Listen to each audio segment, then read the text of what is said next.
राधे राधे महाराज जी। महाराज जी, क्या कोई ऐसा कार्य है जो प्रभु भी नहीं कर सकते? कोई कार्य नहीं ऐसा।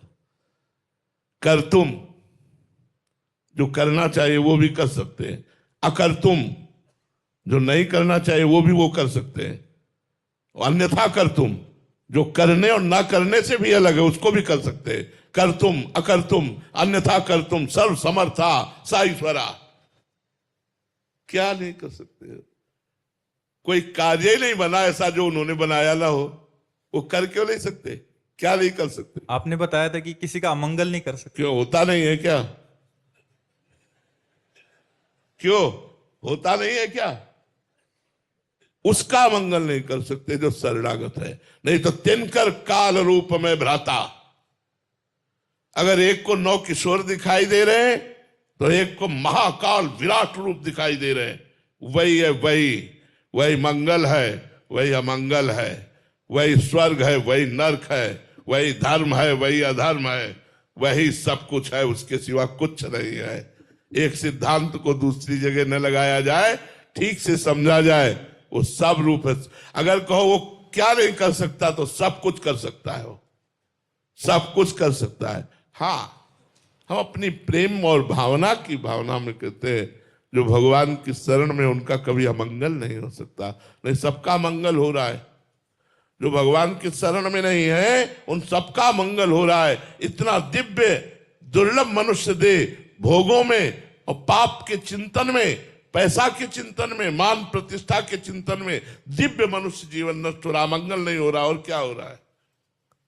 किसके द्वारा हो रहा है? माया के द्वारा। माया किसकी है? भगवान की। लो, वो क्या नहीं कर सकता है? अरे यार, जहां सुई का धागा नहीं जा सकता वहां से अनंत ब्रह्मांड पार कर सकता है। वो जहां से सुई का धागा नहीं जा सकता वहां से वो अनंत ब्रह्मांड पार कर सकता है। वो आंख से खा सकता है, वो कान से देख सकता है। सर्व समर्थ ईश्वर है वो। कोई ऐसा ईश्वर है, ईश्वर। अगर मुख से माखन खाया हमारे कन्हैया ने तो दावानल भी पिया, उसकी लीला पार पाला। मेरा प्यारा है, बस इसी से पार हो जाओगे, ज्यादा खोदबीन मत करो।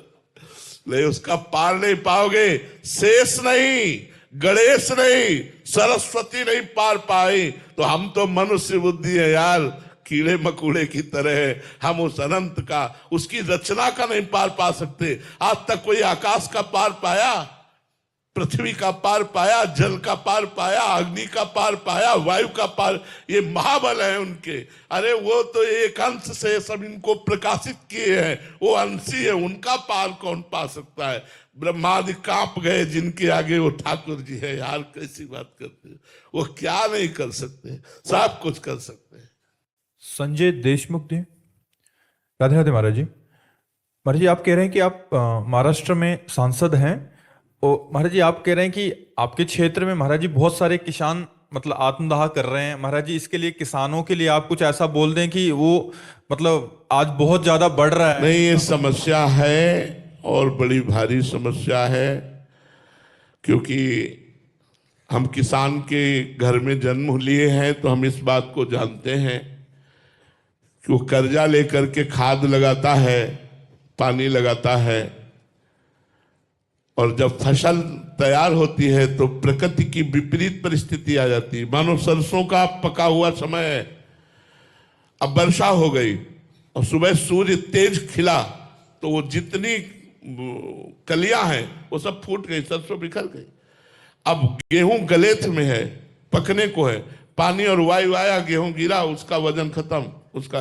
अब वो बेचारा कर्जा लेकर के खेती किए है, कर्जा लेकर खाद पानी लगाया है, बेटी का ब्याह करना है, बच्चों को पढ़ाना है, अब उसको एक ही रास्ता सूझता है। आप ये ऐसा है, बहुत पीड़ा का विषय है।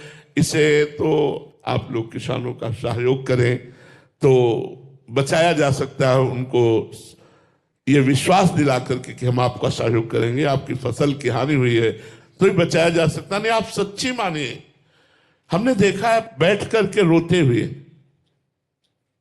सब फसल नष्ट हो गई। अब बैठ करके कि अगले साल बेटी का ब्याह है, बच्चों की पढ़ाई लिखाई कैसे क्योंकि अन्य कोई आय साधन नहीं पैसे का, वही किसानी साधन है।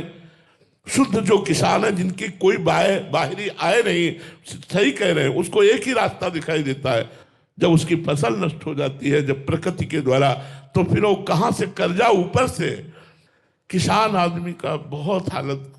अब जो बड़े बड़े जमींदार हैं, बाहरी आवक है, उनकी बात अलग, छोटे किसानों के लिए बड़ा संकटपूर्ण विषय है, क्योंकि हम किसान के घर पैदा हुए इसलिए जानते हैं। तो हमें लगता है कि अगर हमारी भारत सरकार सहयोग करे तो इससे बचत हो सकती है, या वो अध्यात्मवान हो तो बच सकता है, नहीं तो प्रकृति की मार बहुत बुरी है। जो बड़े किसान हैं, जो जमींदार हैं, उनकी बातें अलग हैं। हम छोटे किसानों की बात कहते हैं, जो कर्जा लेकर खेती करते हैं और उनकी फसल नष्ट हो जाती है, फिर उनको सहयोग की जरूरत होती है। तो हमें लगता है आप जैसे भगवान की कृपा से सरकारी पद पर हैं, आपको समाज का एक भार मिला हुआ है, आप सरकार से निवेदन करके ऐसे किसानों के लिए कुछ उपाय बनाइए कि कम से कम वो मरने की धारणा का तो त्याग कर दें कि हमारा सरकार कुछ सहयोग किए। कई प्रकार से फसलों नष्ट हो जाती है और किसान असहाय हो जाता है, उसको सरकारी कोष से ही हम बचा सकते हैं, और तो कौन सहयोग कर सकता है? सरकार ही हमारे अपने कोष से किसानों को ऐसी परिस्थिति में, जिनकी फसल नष्ट हो गई है, जो बड़ी ऐसी अवस्था में कि अब उनको करने की सोच आ गई है, उनको बचाया जा सकता है, दूसरा कोई उपाय नहीं है। भगवान के द्वारा दिए हुए पद का